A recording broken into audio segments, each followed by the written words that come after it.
All of us have tried to change our food habits at some stage, most of us multiple times. Maybe as you're listening to this now, you want to. It sounds simple. I'll just stop eating this and start eating that. But it's never that easy, is it? Today, we'll take a deep dive into food habits and offer you 14 tips for changing yours.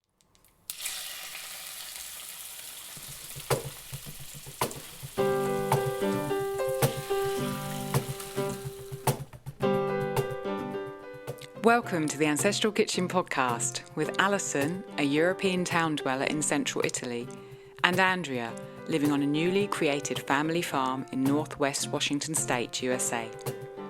Pull up a chair at the table and join us as we talk about eating, cooking, and living with ancient ancestral food wisdom in a modern world kitchen.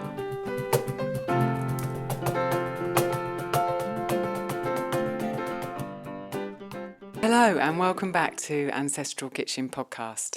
And quite topically for the beginning of the year, we have an episode today on changing food habits. And I think we've got 14 tips for you. I am sitting here opposite my husband, Rob. Andrea is with us in spirit today, the third seat at the table. But I'm recording in actual physical being with my husband, Rob. Welcome, Rob. Hi there. Rob's been with us before on several episodes, so you may have heard him. So, before we dive into changing food habits, as if I didn't know, let's pretend I don't know. What did you last eat, Rob? So this morning was a porridge morning. So last night, Alison soaked. Actually, I did it, didn't I? I measured out some oats, and then which had been ground in our what is it? What do you call it? Flaked. There we go. Flaked. Okay, it's like a thing with a handle, and you turn it, and they come out the other end looking like oats rather than like any other grain. And then Alison put some rye through our mock meal and then soaked them overnight.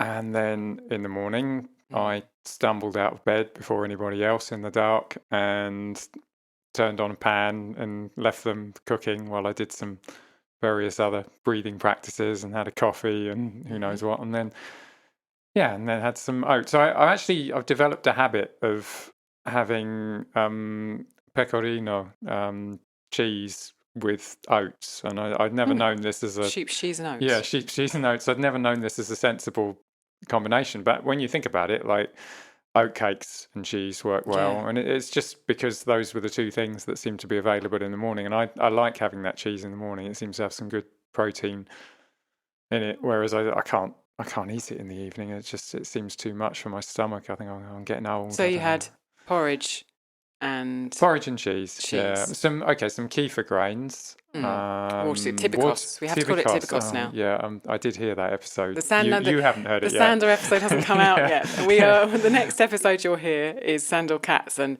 he told Andrew and I that he should be calling water kefir Tibikos. Tibikos grains. Was there anything else? There was some ground linseed on there, and there was also a bit of fruit with it. The only fruit we've got left, actually. I've got to run out and get some more at some point soon. I think that was Nice. it. So I basically had the same thing.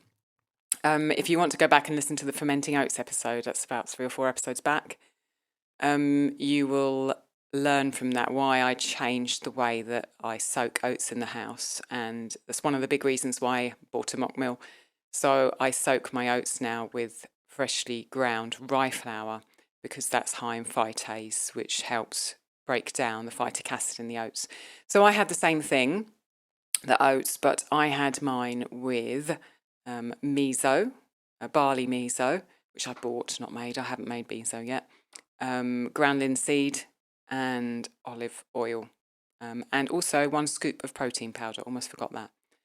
Stirred it around really, really well, and had that for breakfast with a chocolate husk tea, which was very nice. Okay, so that's the first most important question of the entire podcast. We've got a couple of reviews to read. I'll read the first one, Rob, and then you can read the second one. Thank you ever so much to everyone who leaves us reviews. They are so helpful to us, and we love reading each and every one of them. Both Andrea and I read them. The first one I've got here is from Andrea Swanson, who says 5 stars. Thank you. I want to thank you, Alison and Andrea, for taking the time to create this lovely podcast. I live in rural downtown Maine, USA, where my husband and I are carving out a new life for ourselves, being as self-sustaining and healthy as we can be. I so appreciate listening to the two of you discussing the options that are available. I'm extremely sceptical of the food, in quotes, in the grocery store, and use them only when absolutely necessary. I'm hoping to completely eliminate them at some point soon. We currently raise chickens and vegetables and have been connecting with all the local micro farms in central and northern Maine and feel healthier than ever. I just finally bought a pressure canner and I feel like I'll be able to set up as completely with local sourced food and ferments. Thank you again. Well, thank you very much, Andrea. We really appreciate you sharing a bit of your world there and giving us a 5-star review. Rob, do you want to read the second one? Yeah, I've got another one here. It's from Daniela E.M. And it says 5 stars. Fantastic podcast.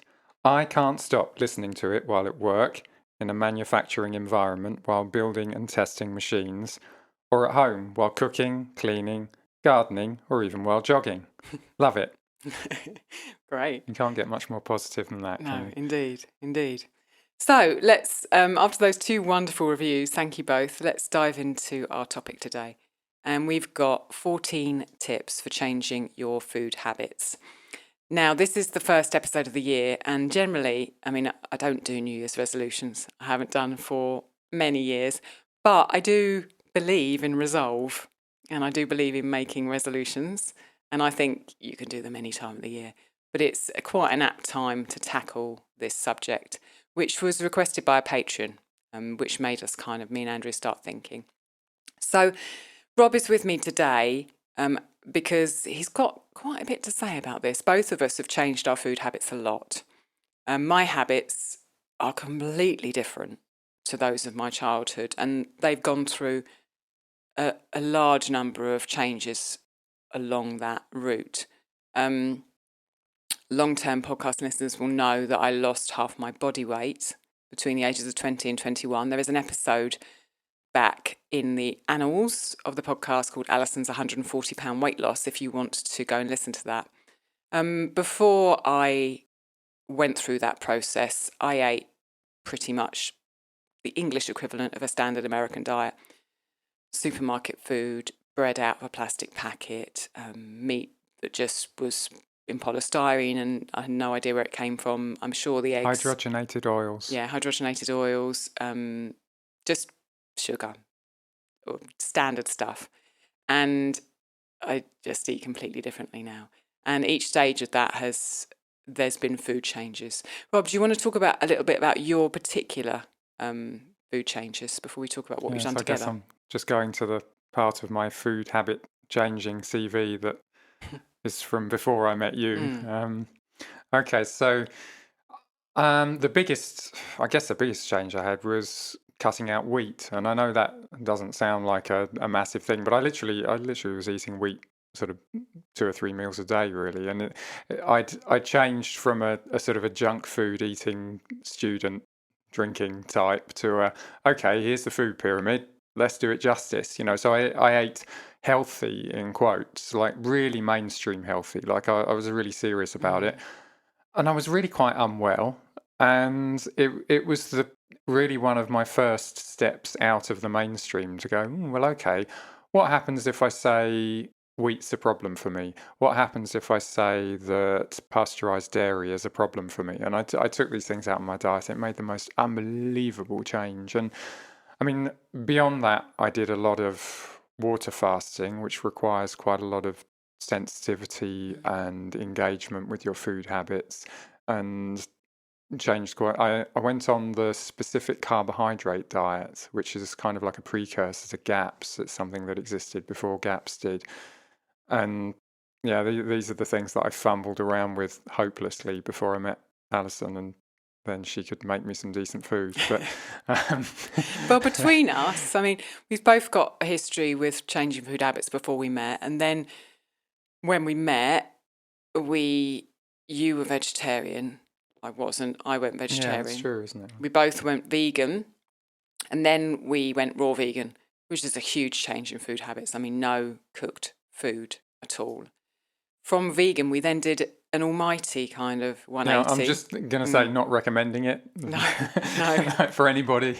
Well, maybe one day we'll do an episode on the switch. We went 180 from there and found Western Price and Ancestral Food. And then, so that was a big, big change in our habits, bringing animal produce back in, bringing cooked food back in, bringing ferments in. Since then, we've experimented with lots of different food protocols, including GAPS. I went through a process about 5 years ago of giving up sugar, including fruit, for various health issues that I had, which was a biggie, changing food habits. So we've got a fair bit of chops here that we can bring to it. And, most of it was done for our healing, and some of it was done for Gabriel, our son, to help him with his issues that we were working through. So it's something we've done as a family, really. Okay, so I'm just going to run through that. I don't think I've put these in a particular order, but we've got 14 tips for changing your food habits, if that's what you want to do. The first one, number one, is think about the bigger picture. And by that, I mean your life in its entirety. What's very useful to do here is to understand what your values are.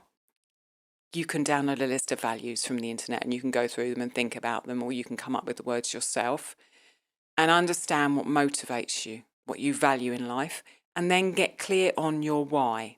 That's the kind of phrase that we've talked about on the podcast before. And if you're a Patreon of the podcast, on the Treasure Trove, there is a document that I created which will guide you through that value exercise and getting clear on your why. It's really important to know why you're doing what you're doing, what's important to you, what your motivators in life are. Because food's not just about food.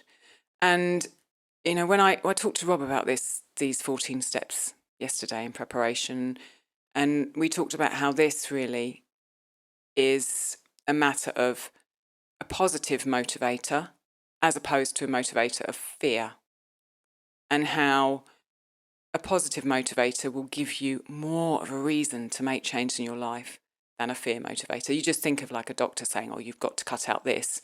And the person who doesn't really want to cut it out, like, got to stop drinking or stop smoking.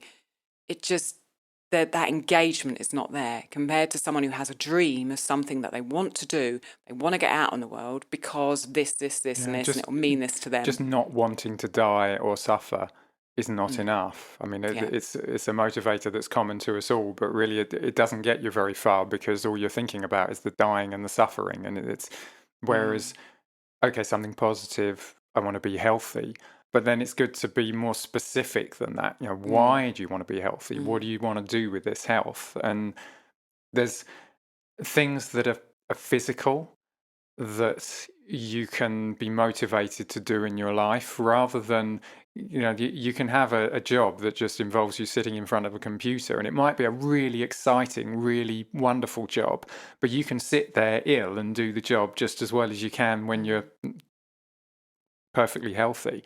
Whereas if it's something like you want to be able to go cycling with your family, or singing was my one, or you want something that actually uses and involves your body, then suddenly if you're positive about that, well, you've got to do something about your health, and there's a why, to just get creative and pour some positive energy. And it doesn't feel the same when you potentially are restricting something or trying to change something, because you've got that in your head. Yeah, you don't care. You can go through hardships because you have something positive in your mind to focus on. Yeah, completely. Kind of similar to number 2. Rob, do you want to talk about our second point here? Okay, yeah. I mean, it's the idea that you need to take into account other things that are going on in your life. So if you have a negative feeling about some aspect of your life, like some relationship or something to do with work, or then that will have an impact on your food choices. You get halfway through the morning, you're feeling tired, you want a snack, that's influencing your food choice. If you're down, you fancy treating yourself with something, that's influencing your food choice. And it's like, don't think that it's just about food. It really, all of these things come into it. And I'm not necessarily saying quit your job, dump your partner. What can you do with your kids? I mean, it's just them in the cupboard.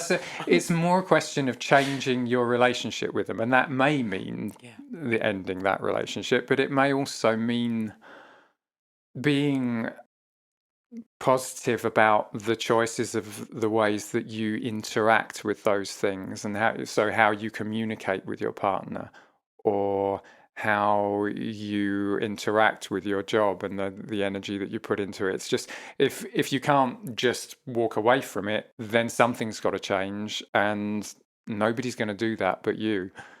And that sounds really harsh, doesn't it? No, but the it's male true. energy coming into I this don't know, podcast. but I think that listeners know that deep down, personal responsibility is the key to taking control and being happy in your life. But it's not easy. I just want someone else to do it, though. Exactly. Please take all this away from me and tell me what to do. That would be nice. If you've been around ancestral food for 10 minutes, you know liver is a superfood. You're looking at a food packed with vitamins A, K, a broad spectrum of B vitamins, CoQ10, bioavailable iron, plus many essential minerals and more. Liver is your first stop when seeking to gain energy and restore your health. Not only is it a delicacy and staple of traditional diets, it's the first thing most animal predators go for when hunting. Are you looking for a good way to work liver into your daily life, but getting it on the table just isn't happening yet, or as much as you'd like? This is where liver capsules come in. Allison and I are both supplementing our ancestral diets with liver capsules from One Earth Health. We get all the incredible benefits of liver, even when we're on the road or preparing non-liver meals for our family, and the sourcing and preparation has all been handled for us. One Earth Health produces nutritious organ capsules from 100% grass-fed New Zealand-raised cattle. Support the pod by purchasing through our link, and you'll also get 5% off and free shipping as a bonus. Go to oneearthhealth.com/ancestralkitchen or check the show notes. Okay, number 3. Number 3 is plan. And I've got two kind of prongs to number 3. The first one is clear the decks. By that I mean sort out your cupboards and your house so it supports the habits that you want. So if you want, for example, to give up sugar, take sugar out of your cupboards, throw it in the bin, get rid of it. Get rid of bad chocolate if you're worried about eating bad chocolate. Whatever there is that you don't want in your life, do not leave it in your cupboards, because when you're 6 inches away from food and you're hungry, you're not going to make a good food choice. You're doomed. Yeah, That's what exactly. I was going to say. Doomed. The second side of it is to identify weak spots in advance, your particular personal weak spots. And I had an example of this, which is another big habit change in my life, because I used to be a smoker. And whilst I was kind of in the process of leaving Microsoft, I gave up smoking. And what was really important for me with that habit was to identify where I had a trigger, where my weak spot was for a cigarette. So I knew that whenever I had a drink of alcohol, I wanted to smoke. So I knew that certainly in that beginning phase of giving up cigarettes, I had to not drink because it would just be too difficult. I also knew that when I got home from work, that was a sort of a trigger time when I would sit down, put my feet up and smoke. And so what I did was I said, right, when I get home from work, I get straight in, I get changed, I get my bike out and I go out on my bike and cycle. That's 2 examples of looking before you make the change, looking in advance and seeing where your weak spots are and changing your daily habits so that those weak spots will not happen and much less likely to happen. You're on top of them. Yeah, I mean, it's triggers, isn't it? It's basically if there's a trigger that's going to cause you problems, well, avoid that trigger and then you've avoided the problems effectively. Yeah, being clever with it. Clever. Yeah. Okay, number 4 is plan what your food is going to be. So we all have busy lives and we have those situations where we're hungry and we just need to eat and we haven't really got the right things. And that's a potential danger situation. So create a situation that when you are hungry, you have good food in front of you, and therefore that is what you eat. So if that means at the weekend, you need to make sourdough bread, or at the weekend, you need to go to the farmer's market and get in vegetables, or you need to boil up a load of eggs and leave them in your fridge, chop things, create some alternative kind of dessert that you can use, or a kind of a cereal bar that you could eat instead of turning to that bad food. So plan your food so that you're not going to be sucked in when you're in that moment. You look like you had something to say, Rob, about that. No, that's it, basically. Yeah. Okay. Okay, so we're up to number 5. Number 5, and we're back really in my coaching realm here. Tell someone what you're doing. It's well documented that if you speak to people about a change that you want to make in your life, even if speaking to that person is challenging, because I always thought, well, what if I fail? They're going to think I'm stupid, what if I don't do it? And also, that if you tell someone's going to be checking up on you. But it does work, because that person then, if you ask them, hold me accountable to this, you can ask them that, or you can just tell them what you're doing. That means you're far more likely to actually follow through, because you've told someone about it. I think that's really difficult, actually, because you can often be, part of the reason you have this set of habits is because of the people who surround you in your daily life, and that's not to say anything bad about those people, but they're integral to part of the change. Yeah, exactly. Part of the change in your habits is changing your relationship with them. So sometimes it can be quite difficult to tell them about it, because the reaction is going to be, well, no, don't do that. And that's going to discourage you. So I think you have to think quite carefully about the timing and how you tell someone, and how you're you might have to be ready to sort of defend yourself and stand your ground in a non-confrontational way in order to keep moving in that direction. Of course, actually, if you can tell someone who is essentially an obstacle to your change, then and not be discouraged by it, then you've done something absolutely amazing. So but it's to be treated with caution, that I think, because it's quite difficult sometimes. It can help, certainly, and writing it down can help too. That's another thing, that people who write down their goals are shown to be more likely to achieve them.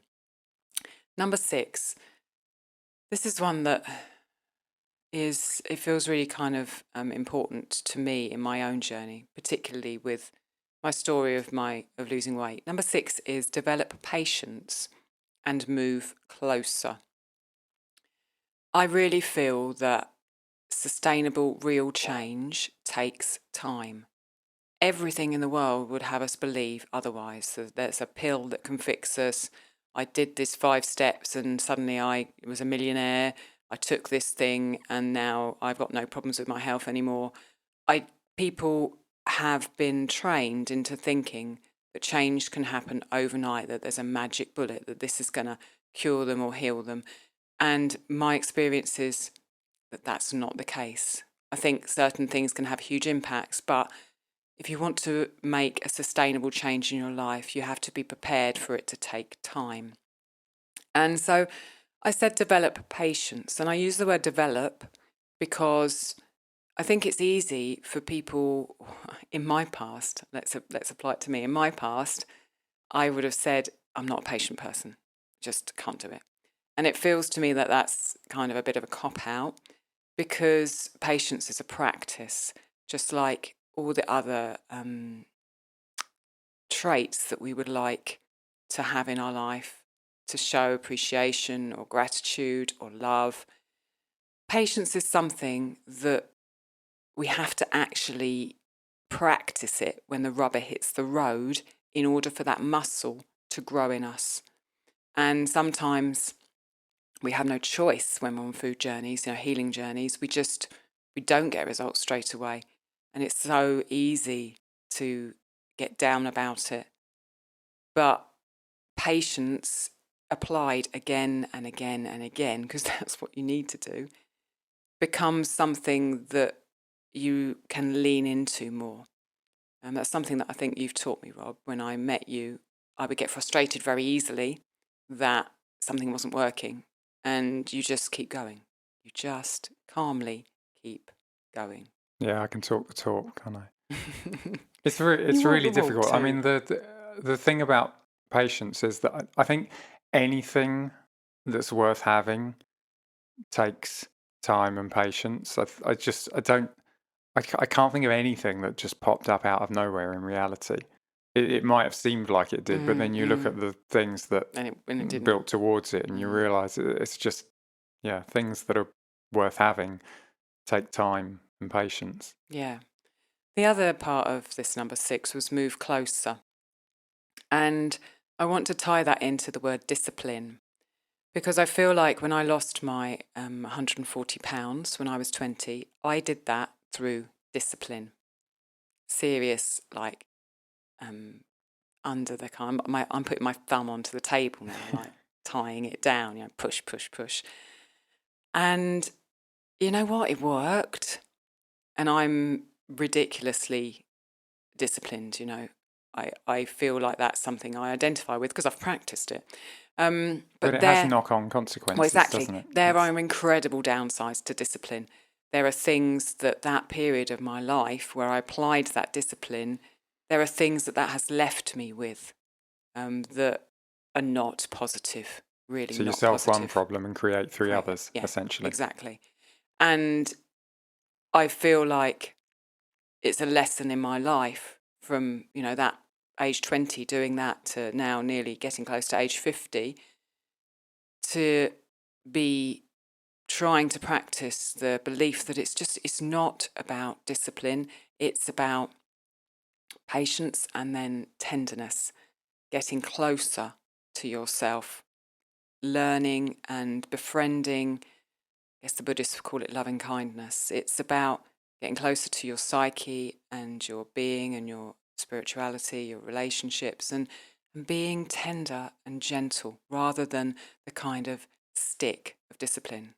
I think, to be fair, though, to your 20-year-old self, I think it's also sometimes about knowledge and learning, and the fact that you didn't know any of the things that you know now back then. You just didn't. So I had no choice. You're like me. You had the food pyramid in front of you, and that's what you do.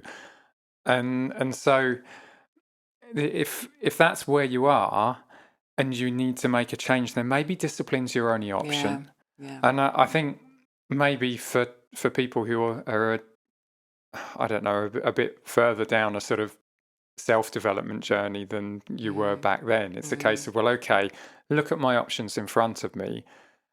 I could use discipline to solve this consciously. Is that worth it? Is that going to create more problems than it's going to solve? Or do I have to hang back and think, okay, I need to do some learning. Maybe there's a cleverer way to do this. And maybe I don't engage with a whip, essentially. I think myself. there is the learning, but there's also like you said, you said I was less far down my self-development journey. It was an instinctive choice rather than a conscious choice. Yeah. I feel like there is more learning to do, but there's also more trusting of oneself to do in options like that. But you need to have the learning to some extent in order to, and the practice. At 20 years old, I wasn't very practiced in life. I'm not as much as I am now. So there's nuance in that as well. I feel like so many people that I've heard from who listen to the podcast have said, I've done restriction. I've done all these restricted diets, and people saying, oh, it's so hard to do gaps. It's so hard to do this. How do you do it? I can't manage to keep that level of discipline up for months on end. And I look back and I wish that I'd been kinder to myself. And I want people to leave listening to the podcast knowing that it's not necessary. Discipline is not necessary. It might be useful, perhaps, sometimes. Sometimes it's a good short-term measure until you can learn a cleverer way to do it. I think that's really the bottom line. Yeah. And there's always a cleverer way than the one you're using at present. There just is. because Yeah. you can always learn. And that's coming from, frankly, someone who has made incredible strides in their health. And it's easy to go, well, I've tried everything. But I think, to hear Rob say there's always something else, and I know how many things he's I'm tried. always amazed at some of the things that sort of that go right, sort of by accident, kind of after years and years of work and effort, and then suddenly that effort pays off a little bit, and it's cumulative, and it works over many years. But I've had conversations with people of a sort of an older generation to me. So, oh, it's too late for me. It's too late. It's just, well, I don't know. I don't know when the line comes when it's too late, and you think, you know what? I'm just gonna sit here with my chocolate ice cream and like end like this. Maybe that is a point, but I think the point at which you start, it's a path. It's not any kind of result that you attain instantly. There might be results along the way, but it's the kind of a philosophical choice that you're going to maximize what this body can do without any violent interventions. So, okay, so without discipline, I put discipline in the same category as a lot of pharmaceutical drugs, because the pharmaceutical drugs cause some problems at the same time as solving problems. And if you can do without them, then good for you, and the same applies to discipline. It's the same kind of thing. I want the smallest intervention I can possibly find for any problem, because that causes the least knock-on consequences. And that takes time. Yeah, that's a hard thing to... And failure. That's a hard thing to take on when we have been kind of saturated with the do this one big thing and knock it over the head and you'll fix it, And you talked about it taking time, Sometimes you said something comes out of the blue after you've been working for years and years and years. And when you said that, I thought, well, those years and years and years of working that a lot of the people who listen to this podcast have done, those years are better with tenderness and with closeness to yourself, not with discipline. Without expecting results, but doing it because it's worth doing. It's a path worth taking. Because you know why. Because you know your why. Back to number one. Yeah. Yes. And more. Yes, I know. There's another door I could open there, and we could have a conversation about kind of what makes life important, or what's... Oh, I don't know. We know what the title of the conversation is, let alone what the conversation details are. Anyway, let's go on to the next one. Yeah, this is you next. So, okay. How do you feel about our food world? Do you want to see change like we do? If so, head over to patreon.com/Ancestral Kitchen Podcast and help support us to get this work out as far and wide as we can. To say thank you, we've got a host of extra ancestral food material to share with you. You can connect with us more deeply via our Patreon exclusive podcasts, our after show chats, our dedicated forum, and our ancestral food get-togethers. And there's a library of downloads that will support you in your own kitchen. By joining, you'll be really helping us to continue making this podcast and to focus on having a bigger impact, reaching more people, making a greater difference. So we can move together towards the future food world we all want to see. We've got 4 levels of support to suit different pockets. Check out www.patreon.com/Ancestral Kitchen Podcast for all the details. We're on to number 7. Tell the listeners what number 7 is. You've titled it beautifully here. I remember I suggested this, and then you did the titles, and it says, beware of the thing you have to have. So I want to draw an analogy with personal relationships. So people get into a kind of maybe a dysfunctional relationship with somebody else in which they they get used to behaving in a certain way towards someone. Like, I don't know, maybe you're with your partner, you're ridiculously kind of servile. You just do what they want and attend to their every whim the whole time, and it doesn't do either of you any good, because one of them becomes a bit hopeless and can't do anything for themselves, and you just become run ragged because you're running around doing things for them. But you feel scared at the idea of not having done a ton of stuff for that person. You can tell I might have lived this at some point in my life. You get Not with me. you get certainly not now, but you get kind of scared at the idea of being with someone. You feel insecure being with someone when you haven't put in that massive amount of effort. So what I'm saying is you basically get habituated to a kind of a response and habit pattern between the two of you. And the same thing can happen with food. That's what I'm saying. So you can get really used to, if you say, oh, every morning I need my cereal, or every morning I need my porridge, or every day at lunch I need my sandwich or my pizza, or got to have my meat with my, whatever it is. So there's just a long list of things, or got to have my glass of milk. That's always a really good one.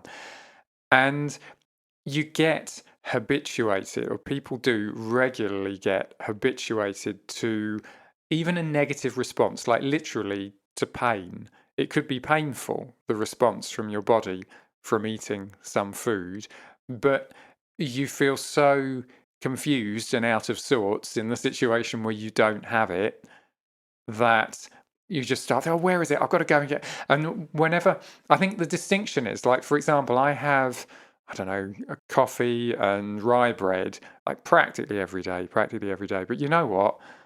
On a day that I don't have one of them, I don't feel a kind of a panic.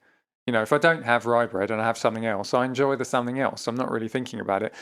I invariably gravitate back to the rye bread, because give me a few days without it and with other things, and generally I start to lose a bit of weight and I can't actually afford to do that because I haven't found any other foods that do that for me. But for one meal, it's not a problem. Same goes for the coffee. I get the withdrawal symptoms if I don't have it, but you know what? I'm not actually bothered about it. Whereas when I was eating wheat a lot, I was eating like breakfast cereals, the kind of shredded wheat sort of thing with a vengeance. I just had to have that every day. I had to have it every day.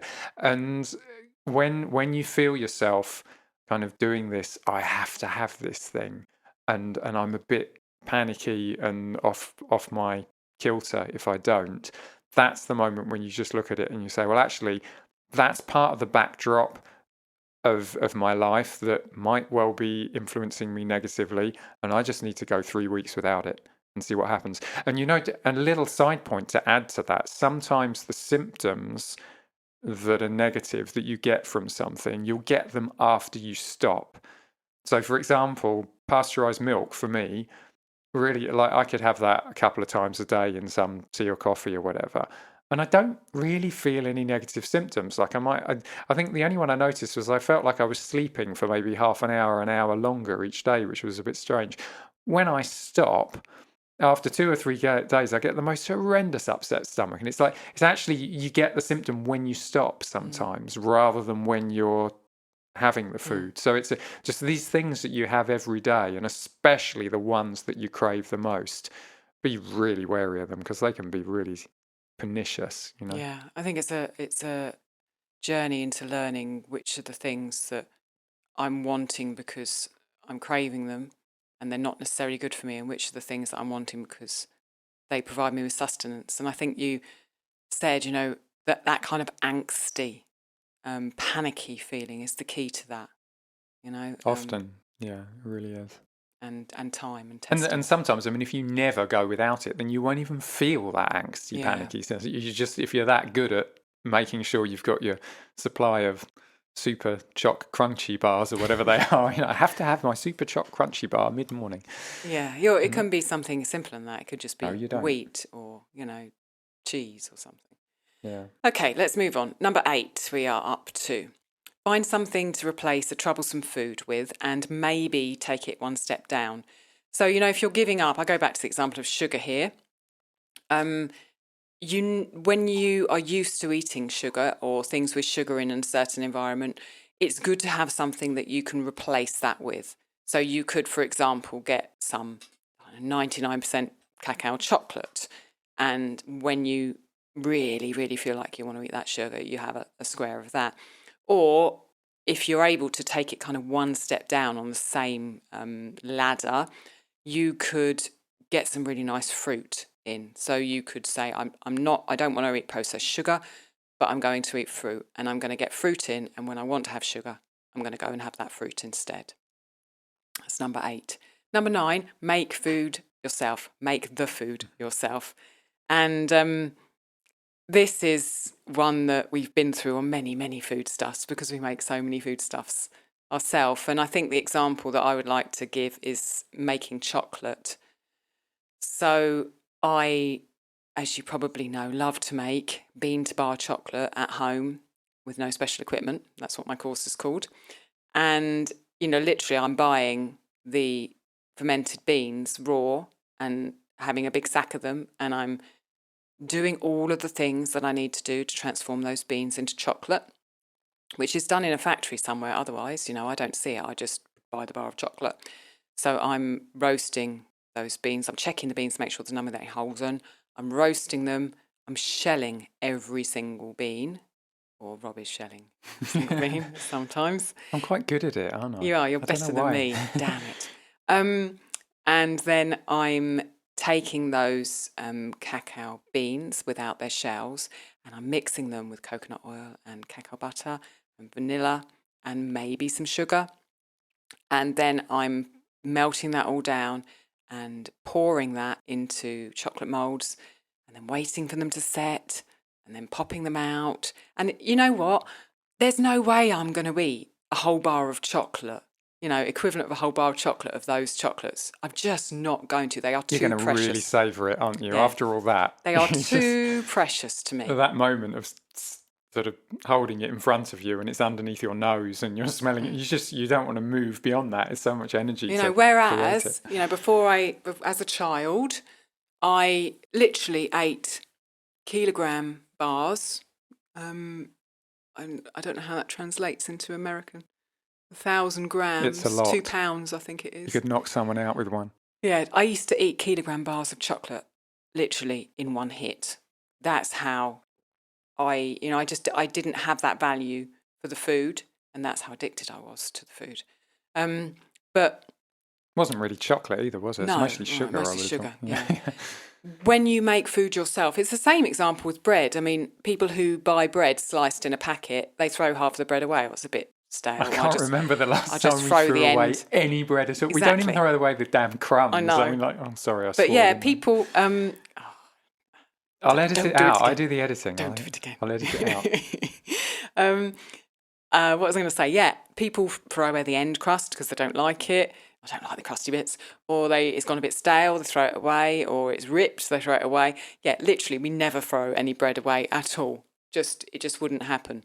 And I know, people have experienced that with making bread. I know that they freeze the ends and make kvass with them, all these other things. So just the more you can make food yourself, the more you will value that food and it will be precious to you and you won't have the same relationship. Yeah, I mean, I think we're an absolute one end of the bell curve extreme on this, and there's a whole set of reasons for that. But I think that any moves that anyone takes in that direction will make them just appreciate the food more, and also probably make the food more assimilatable, if that's even a word, for their body at the same time. I mean, like another example I've got is the beer that you make. That I just literally, since Alison started making beer, I have given up alcohol completely. I mean, I didn't drink it that much before, but I'm just not interested, because it's so much more pleasurable to drink something that you really appreciate because you put a huge amount of effort into creating it, and it also has zero negative side effects for me. I mean, I'm not kidding. Compared to a glass of wine or a beer out of a bottle, it's unbelievable, the difference to what we make now. And so for those two reasons, I just very, very infrequently, because we don't have time to make it, but I don't care. I'm really happy to have it when I do. Thank you. Hopefully we're having one soon. Okay, number 10. We have 14 in total. Number 10 for tips for changing your food habits is make sure you're eating enough. Because if you're not eating enough, you're going to go and eat something that you don't want to eat because you're hungry, but also because your body's not got enough nutrients. It's not got the nutrients that it needs. So make sure you're eating enough protein. Make sure you're giving yourself enough energy in the form of carbohydrate. Make sure you're eating enough fat. That's something I think that we often forget, but it's a simple thing. Number 11, make sure you're giving to yourself, not burning the candle at both ends. I feel like this is a very, very important thing because it's very easy for us to turn to food to give us things that we can be getting in other areas of our life. Food was never as available and as convenient as it is now. So in the past, people couldn't do that. They couldn't just go, oh, I'm feeling like I need someone to care for me and I want to feel luxurious, so I'm going to get this can of ice cream. People couldn't do that because they just were fighting for enough food to live. Whereas now, it's easy for us to kind of take our human needs offline and replace them with food. And I really think, again, the best example of this from me is sugar. Sugar and foods with sugar in can fill holes in, or seem like they can fill holes in a life that is lacking other things like self-care, like time for quiet, like enough luxury and creativity and outlets for those things in your life. I think it works on both a sensory level and a physiological level, in the sense that you might be looking for the kind of feeling and the sensory pleasure of eating something sugary. At the same time, you might be looking for, a blood sugar hit. So, okay, I've not sat there with a blood sugar hit and measured this in myself, but I know that there are times when I've been rushing around and I know that if I have something sugary, then I'll be able to continue rushing around and I'll get a bunch more stuff done. The thing is, what I have at that point is I actually have a choice. I could go and sit down and wait for my fat metabolism, again, not sat there measuring all these things in my bloodstream, but this is how I picture it. That there is I'm having an energy slump, and I could cover that energy slump up with something sugary, or I could go and have a sit down. And so if I have a sit down, then it starts to challenge all sorts of other things about my work patterns and about what I expect to be able to achieve in a day. And your habits. And so there may be sort of medium/long-term things that I need to address. I guess it's coming back to one of our earlier points.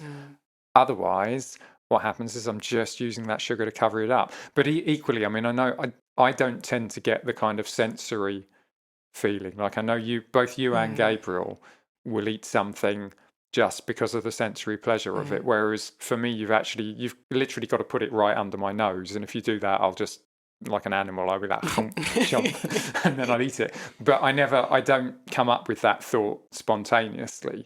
But I do this on a kind of a physiological level. So I feel like there's sort of two ways that food can insidiously make its way into your body when you really don't need it. Both ways. I feel like women are more likely to have the kind of sensory thing than men in my experience, but Gabriel does have it. So it's not just women. And I feel like kind of if you look at the history of womankind and what has happened to women, particularly in the last couple of 100 years, with being what they've been subjected to, not going into it too deeply because we're not a feminist podcast and I'm not a feminist at all. But I think it's easy for women to give and not give to themselves. And giving to themselves can then take the form of foods that they know are not healthy, but it's too late at that stage to do anything about it. So this is another kind of preventative thing to work into your life. It helps to know your values, back to point one, and what you care about and what you want to do. I think it's a lot easier in our day and age than I imagine it would have been in any other scenario in history to go to the corner shop or the supermarket or whatever, and buy a kilogram bar of chocolate and eat it on your own in your room. Yeah. I think food historically has been more of a communal thing. Like if you kill an animal, you're all involved in chopping it up and preserving bits of it, and the celebration of eating it, because you're not necessarily going to get another one for a while. And the harvest involves a huge amount of effort. The cooking and preparation involves a communal effort. So it's much harder under those circumstances for someone to sort of slide into the habit of just grabbing some physical sensation for themselves on their own that is actually detrimental to their health. And we have that opportunity now. And as beings that are capable of being conscious of themselves and their own drivers, we need to start to check it and move the triggers out the way and change that, because it's just destructive. It's someone who's trying to make some money and sees your weakness and takes advantage of it. It's as simple as that. What you were saying made me think of, the importance of eating at the table and being with family, and how much difference that makes, really. It just is a whole other Gabriel world. doesn't overeat at home. Yeah. He just doesn't do it. When he goes out, it can happen. Yeah, well, I see what's on the tables, and he's not been exposed to it. It depends on what's on the table, and it also depends on the situation for that eating. When I first heard Alison talking about boza, the fermented drink made of millet that's a household name in Turkey, I felt as if I was being transported back to a bazaar in the Ottoman Empire, or traveling the Silk Road on the back of a camel, and I knew I wanted to taste it. Boza is fizzy, sweet, tart, and it's full of probiotics. You can drop it into your smoothies, spoon it on top of your breakfast, or drink it in the traditional way they still do in Istanbul, topped with cinnamon and toasted chickpeas. Fermented millet drinks were first made in that region of Europe in the 8th century BC, and as with all of Alison's courses, she's gone above and beyond in research and experimentation and testing on Rob and Gabe, and given us an easy way to recreate the goodness in our own homes. If you'd like a fun and tasty way to get more probiotics into your life, bring her into your kitchen and have her walk you through how to bring this ancestral dairy-free, gluten-free fermentation recipe with her amazing Boza video course. Head to www.ancestralkitchen.com/Boza, BOZA, to check out the video course. And happy fermentation. Okay, number 12. Let's move on to that. Rob, do you want to take number 12 and share that with our listeners? Okay, find out what's more interesting to you. Well, it's a bit like the finding a why, isn't it? Is that what you're really getting at but there? I think it's slightly different in that finding a why is a reason why you're doing something. So I want to stop eating sugar so that I can have more energy, so I can go and climb this mountain, for example. I really want to climb this mountain and see the view. Yeah. Whereas find out what's more interesting to you. Is it more a generic thing of like, there's got to be something more interesting in your life than food? Even for me, like my life seems like it's food. But for you, I mean, there's preparing food and reading about food. Yeah. And you're and not writing eating about food during those That's times. True. You're really not. But there are other things in my life as well. And I do better with food when I remember what those other things are in my life, and I get engaged and involved in them, and they are really interesting to me. I need to have that perspective. And I think very often we get caught up in food, if we've got health problems particularly, or if we've got a behaviour we want to change. It's really easy for us to just think that's the whole world. It fills up so much of our consciousness. That we can just be absorbed in and just not think about food at all. Completely. So, I mean, this is one of those things where I just don't have a problem at all, and I feel really almost guilty talking about it. But there's just so many things. It's also part of my personality that I get really absorbed in stuff, and to the complete exclusion of everything else around me. So playing piano, singing, doing any kind of work on the computer, spending time with Gabriel, reading some comic or something, going out running, just whatever these things are, and Be nice get to do that, engaged. spending some time with you as well, actually. Yeah, well, wouldn't it? Maybe We've after not- we've not done this had much time for podcast, that recently. we can have some time together. This is our time together for the week. Great. Yeah. But yeah, it's one of those things where if you can get just absorbed in something and just not even have a glimmer of thinking about food, 2, 3, 4, 5 hours go by. Oh, it's time to eat again. That's then easier for you than it is for you're me. really hungry, and hopefully you've planned your meals so you can then create a situation where you've got something that's just right for you there. So there's a kind of an intellectual planning involved in being ready for the next gap where you're going to have some food and you're not going to be focused on these other things. But yeah, having those things in your life that you just get completely subsumed in, and there's just not a chance for food. And sometimes we have knock to on the develop door, you know? those because if particularly if women have been busy with families, they've had no time to have any foray into that kind of thing. Sometimes, if they've got 3, 4, 5 kids, they're just busy all the time. Although their kids can be But one of the those kids things. the kids can be the they interest, really or the can. garden, for example, can be the interest. Something that is part of the home and is something that you're doing all the time.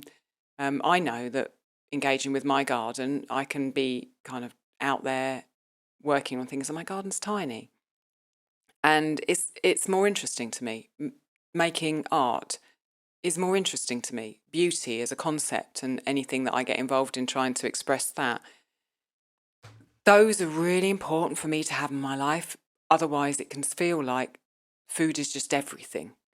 And in order to change those habits, you need to kind of have that breath of fresh air where you get some perspective. I feel that's what that brings. Okay, number 13. And the last two we've got, 13 and 14, are kind of more things that you do in the moment. So in the moment of wanting to change your food habit, but feeling like you've got a stressful situation and you're about to do something that you might regret. So number 13 is, in that moment, breathe. And the word breathe just encompasses for me a pause. That so much of our habits are involuntary almost, that before we even know it, we've got that thing down and we've eaten it. That's how I used to be. Before I even know it, I'd done it. Before I even knew it, I'd done it. But taking a moment to stop your hand from moving, or feel your feet on the ground, or breathe, gives you just a tiny, tiny window where maybe you can choose something different. And I feel like with patience, again, like the patience example, this is a practice. For me, having a practice in my life regularly, daily if possible, of meditation. For some people, it might be a spiritual practice. That helps me to have that like in my bookshelf inside my body. So in that moment, when I'm about to potentially do something that was wrong, I'm able to draw on that practice to give me a tiny bit of space to potentially choose something different. And this is the same really with any habit. I experienced bad food habits much more in my past, but I struggle with work habits and with other habits in my life as well. And it applies with that too. If you can develop a practice that you can draw on, then in that moment you can potentially pause for a moment and choose something different. Yeah, I mean, I think breathing it's so fundamental. I think that I remember when I used to teach yoga, I had this dreadful thing that I used to do that always unsettled everybody in the room. But I think it really served to illustrate how your breath is so linked to your emotional patterns. I used to get everyone to take 10 really quick breaths into their upper chest and think, right, how do you feel? Then take 10 breaths into your lower chest, sort of the middle of your torso. How do you feel? Now take 10 really deep breaths down, sort of moving your abdomen and your stomach really, really low. How do you feel? And just that there's an emotional quality that links with those three extremes of breathing. And so probably you have some breathing pattern that pretty much exactly equates with eating whatever food it is that you don't want to be eating in reality. And so if at that moment you stop and you take 10 breaths of a different sort, some breathing practice, I don't know, alternate nostril breathing, or if you don't want to look that silly, maybe just a kind of a mid-breath box breathing. Look it up, go to a proper yoga teacher. But you will change the way your emotional state is working in that moment, as well as just changing your breathing. And if your emotional state changes, you'll make a different food choice. And that's absolutely huge. Yeah, completely. Okay, so the last one I want you to talk about, Rob, because when you first introduced me to this concept like a decade ago, I was like, no, that's defeating the object of the whole thing. So tell the listeners what number 14 Well, is. it's certainly the complete antithesis to the Alison discipline mentality that she was still really suffering from back then. But I think you can use it cautiously, right? It has its place. It's basically, if you're going to do something stupid, do it, right? Do it, but be conscious and appreciate it as you do it. And that way, if you're going to eat something really awful, you can at least appreciate that it tastes really nice and it makes you feel better, and you'll at least get the best out of that. Also, being conscious, you might notice something about the way that your breathing works, about your emotional state and what that's connected with in the rest of your life. You might notice little things, just little keys that might help you along the way.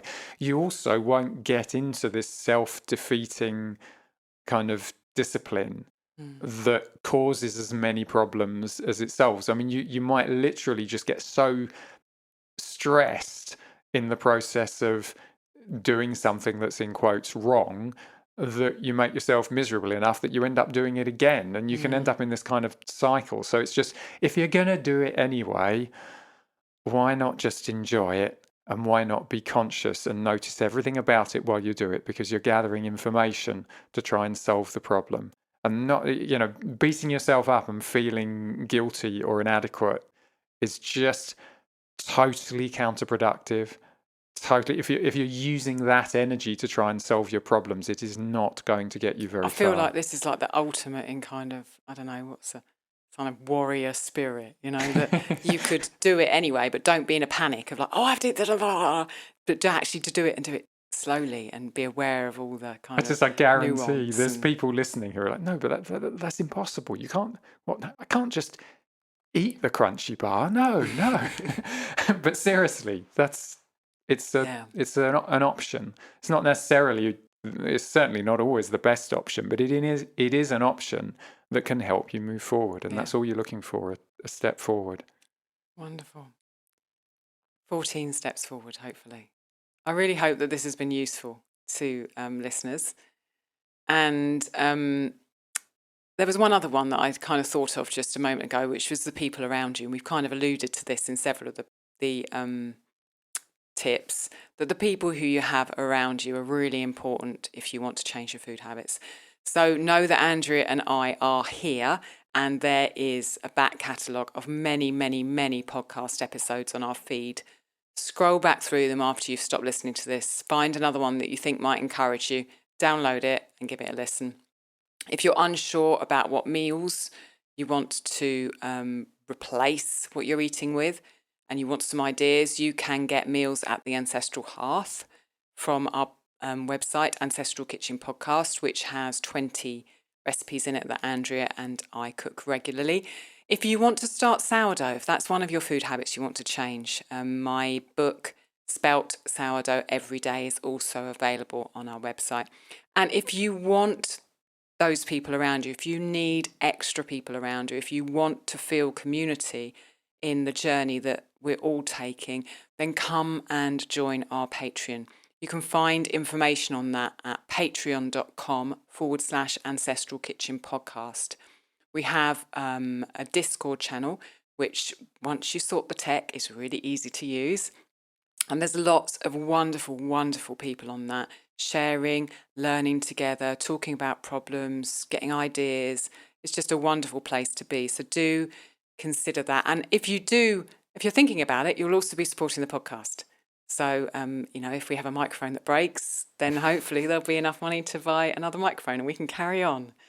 So we really appreciate everyone who's listening, everyone who leaves us reviews, everyone who wants to come and join us on Patreon, and every word that you pass on about the podcast is precious indeed. So, Rob, thank you very much for giving up your Tuesday morning to set all this equipment up. Get well soon, Andrea. Before Andrea's the episode on kitchen utensils, I'm not doing that one. No, you're not doing the one on essential oils that's coming out soon, are you? Not, no. Exactly. Thank you for stepping into the breach and sharing your experience. Anytime, it's fun. With us. And we shall go off and think about food now because it's about lunchtime. Fantastic. Okay, thanks. Bye for now. Bye.